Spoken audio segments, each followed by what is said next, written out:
রাজ্যে 11ই ডিসেম্বরের মধ্যে এসআইআর এর কাজ সম্পূর্ণ হওয়ার পরও অতিরিক্ত কাজ দেওয়ার অভিযোগ নিয়ে আসানসোলের সালামপুর ব্লকের বিএলওরা বিক্ষোভে নেমেছেন। যদিও বিএলওরা ডিজিটাইজেশনের কাজও শেষ করেছেন, তবুও দেখা যাচ্ছে বিভিন্ন এসআইআর ফর্মের নথি যাচাইয়ের জন্য নতুন কাজ চাপানো হচ্ছে। এই কারণেই তারা ব্লকের বিডিও অফিসে হাতে প্লাকার্ড নিয়ে বিক্ষোভে অংশগ্রহণ করেছেন।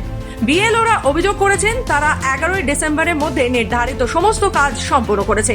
তাদের দাবি, কাজ শেষ হওয়ার পর নতুন নির্দেশ দেওয়া যথাযথ নয়। বিএলওদের উপর যে হঠাৎ করে নতুন একটা করে অপশন দিচ্ছে এবং সেগুলোকে ইমিডিয়েট আমাদের সেই কাজগুলো করে ফেলতে বলছে, কিন্তু আমরা তো এই কাজগুলো করতে অভ্যস্ত নয় আর আমরা বুঝতেও পারছি না যে ঠিক কিভাবে কোন ধারা আর এত তাড়াতাড়ি এই কাজগুলো করে ফেলা সম্ভবও হচ্ছে না। শব্দ হয়েছে বলার বাইরে, আমাদের চান খাওয়া ঘুম আমাদের সব বন্ধ হয়ে গেছিল। এইভাবে আমরা ঘুমোতে কাজ করেছি, আমাদের এত প্রবলেম করেছে, আমাদের ছেলেদের শরীর খারাপ, জন্ডিস হয়েছে, তাও আমার ছেলেটাকে আমি দেখতে পারিনি। এই কাজের দিকে আমি মন দিয়ে রেখেছি।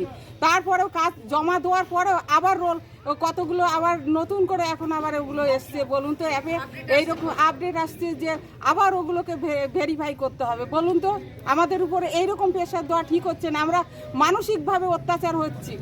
এসআইআর এর কাজ শুরু হয়েছে নভেম্বরের 4 তারিখ থেকে, শেষ হয়ে যাওয়ার কথা, শেষ হয়েও গেছে। আমরা ফর্ম সব সাবমিট করে দিয়েছি, দিয়ে ফর্ম আমরা জানি যে ফর্ম সাবমিট করে দিলাম মানে আমাদের কাজ শেষ হয়ে গেল, কিন্তু প্রতিদিনই একটা আপডেট হচ্ছে আর নতুন করে অপশন দিচ্ছে।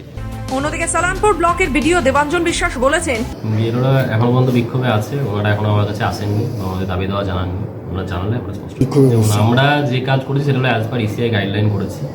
ইসিআই যেমন আমাদের নির্দেশ দিয়েছে বা যেমন আপডেট করেছে সেরকমভাবে আমরা কাজ করেছি। সেক্ষেত্রে আমার অ্যাজ এ ভিডিও সেক্ষেত্রে কিন্তু আমার কিছু করার নেই। বিক্ষোভ থেকে স্পষ্ট যে সময়সীমা শেষে অতিরিক্ত কাজ দেওয়া নিয়ে বিএলওদের মধ্যে অসন্তোষ রয়েছে। তারা দাবি করেছেন ভবিষ্যতে কাজের চাপ নির্ধারিত সময়সীমার মধ্যে সীমাবদ্ধ রাখা হোক। আসানসোল থেকে রাহুল পাসানের রিপোর্ট, খবর বাংলা।